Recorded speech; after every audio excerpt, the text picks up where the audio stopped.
Greetings. This is Doc Ock coming to you live and direct today from Black Facts Headquarters Central with another installment of Doc Ock at noon and 9. Let's see what we have today for a proverb. Today's proverb is, don't be so much in love that you can't tell when the rain comes. Don't be so much in love that you can't tell when the rain comes. And that is a proverb from Madagascar, that big island off to the right of the continent of Africa. Poem for today from the poetry of Eugene Redmond, River of Bones and Flesh and Blood. See what we've got today. Got something that's very elemental poetry today. Let's see here. Yeah, never really cracked this book. Got to crack the back. There we go. Wind of ice, fire of speed. Love takes time, and sometimes time takes love. Let the LP of your mind record this note or question. Which night is darkest, day brightest? The engine of the fiercest wind does not its direction direct.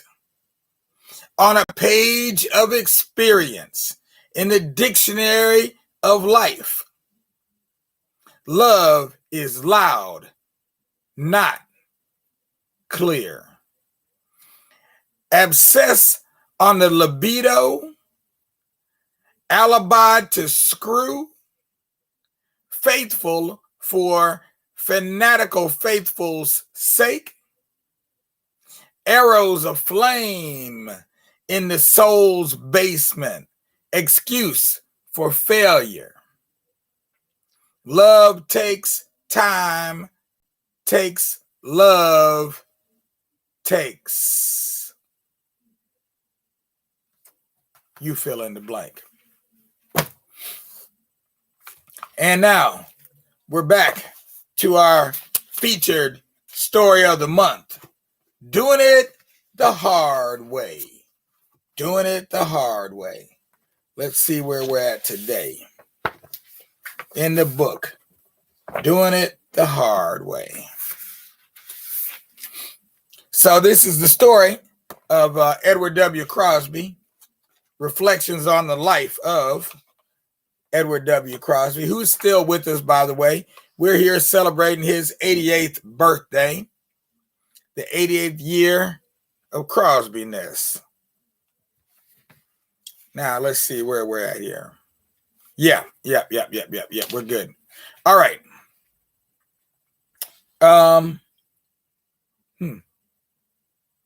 Seems like I skipped something here, but not. All right. So the Castiglione family was as economically distressed as was my family, even though they owned the house we lived in. In fact, we were, it seemed at least, better off, according to my parents, considering Mr. Castiglione was a self-employed street corner vendor who would post himself every day on the corner near the busy black-owned Ohio gas station across from the Cleveland Trust Bank. This corner of Woodland Avenue at East 55th Street was not far from where our two families lived. 3 families, when you include the McFalls. This corner connected 3 major thoroughfares. All 3 carried a streetcar line. The equally busy Woodland Avenue crossed 55th Street and continued eastward.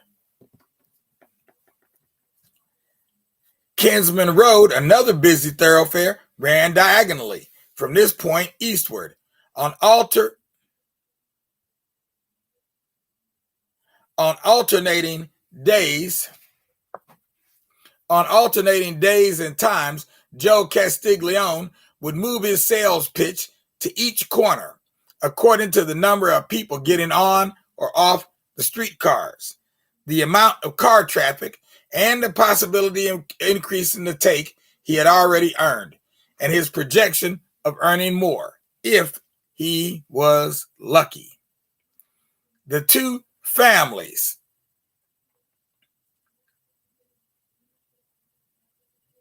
Well, that's interesting.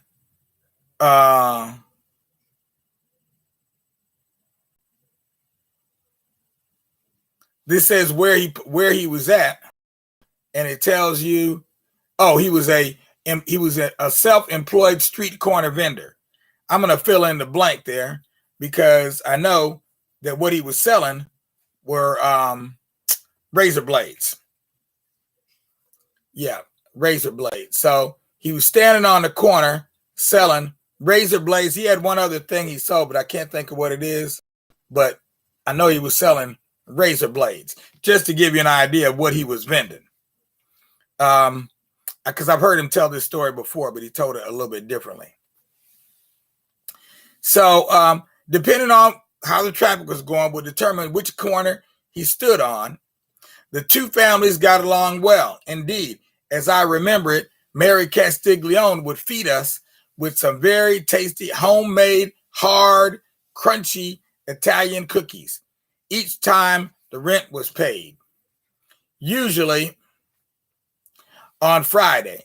But it seemed almost to be a habit of Joseph Castiglione to beat his wife on most Friday evenings. The condition of our home, again, as I remember it, was good but small. However, it was large enough to afford sleeping space for Mom and Pop, a room for Betty, and rooms large enough to fit beds for my three brothers at the same time.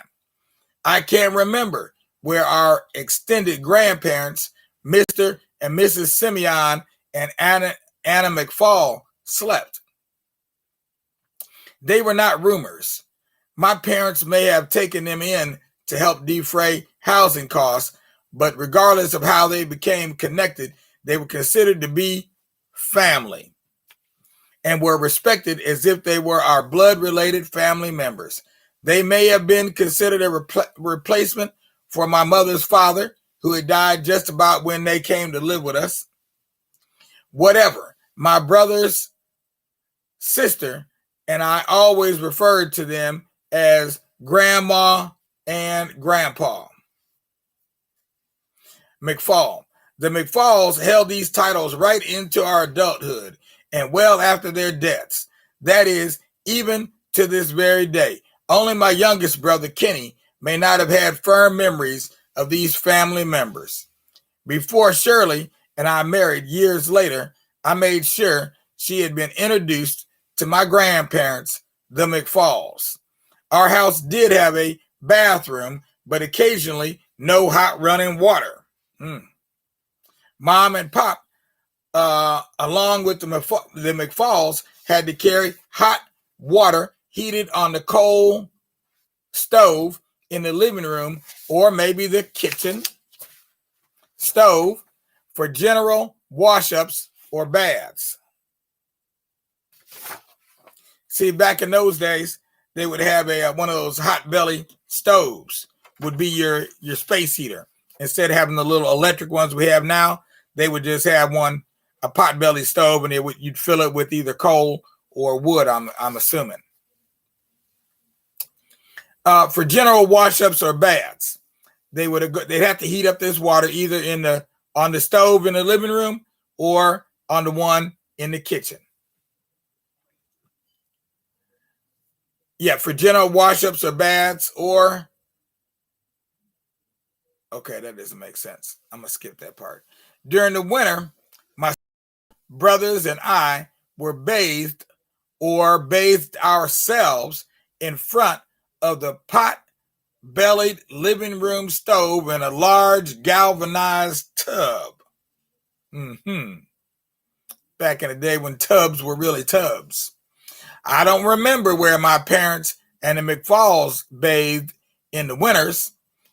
During the summer months, the entire family bathed and washed up in the bathroom after filling the tub or face bowl with heated water. No matter the inconveniences, my family thrived here because my father and mother both were able to find work, with the elderly McFalls in the house and minding us this was possible. As I recall, Grandpa McFall did have a job on the WPA, the Work Progress Administration. My mother's father worked at the post office. He lived on 82nd Street near Quincy Avenue and within walking distance from our house, and near where my sister and my younger brothers and I would later attend a parochial school on East 79th Street. Yes, we were on quote unquote relief. That is, my family, like poor people in America during the 1930s generally, and African American poor people particularly, depended on the Federal Emergency Relief Administration, otherwise known as FEMA. Sounds a lot like FEMA today, except with an M instead of an R.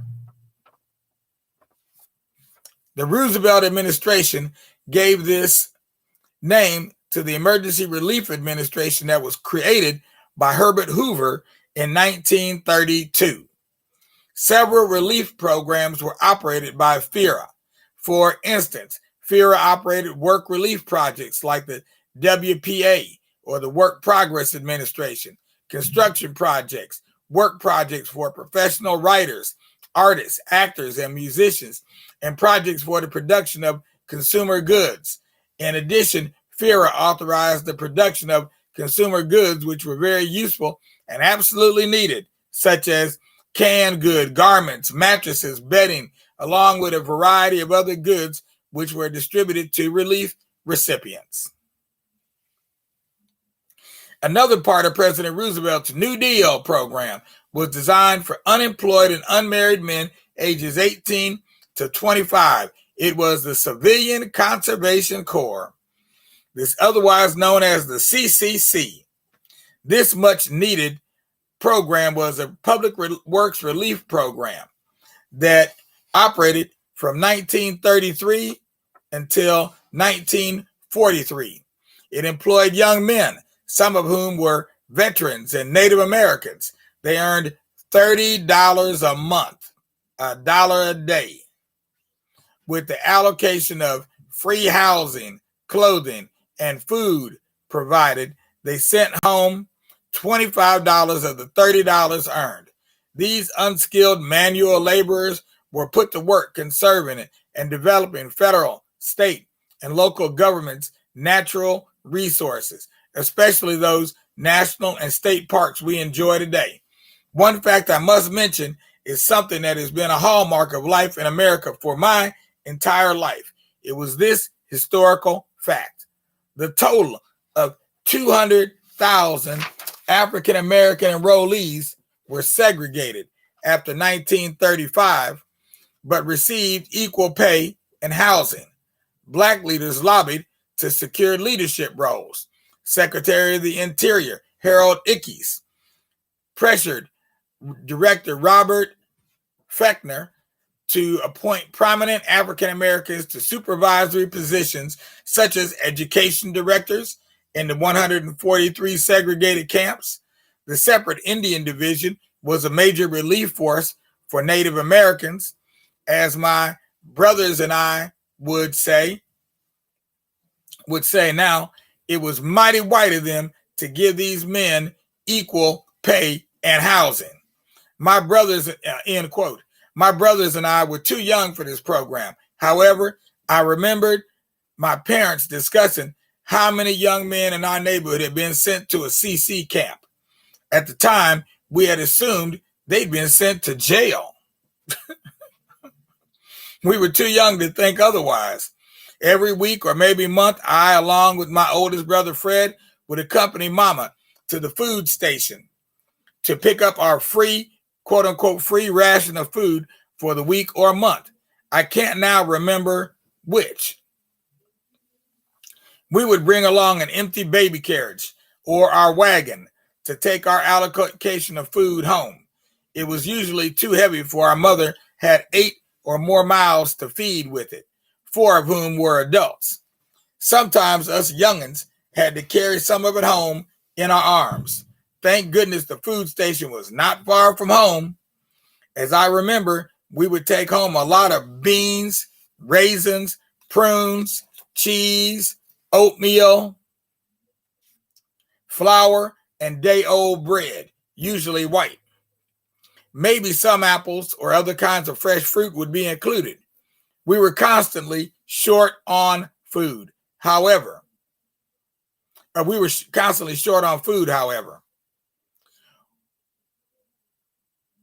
during the Depression years,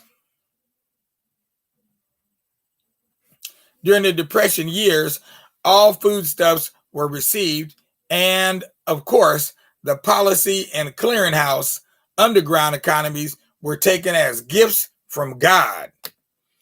Quote, since farmers always planted too much, Roosevelt's Federal Surplus Relief Corporation, FSRC,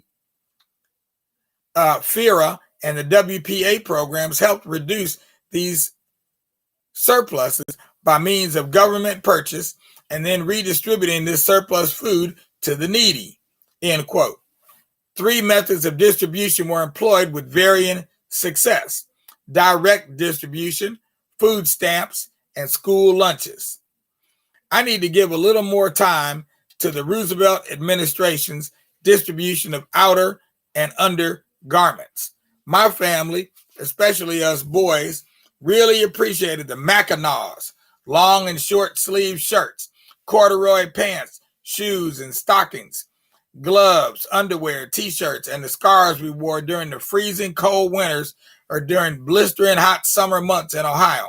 I bring up these winter coats and all in order to make another critical and perhaps comical observation. So that when he's talking about the winter coats, that Mackinaw, that's a winter coat. Apparently it's a very thick winter coat. I believe it was long, but I don't know how long it was though. In our neighborhood, which was almost full of nothing but poor people, you didn't have to look long to be able to tell who was or was not on relief.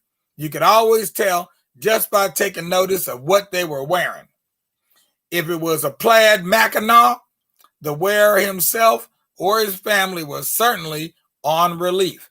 These identification markers applied also to other pieces of relief outerwear, such as shirts, pants, stockings, even shoes. As far as my brothers and I knew, our observation might also have applied to inner or underwear.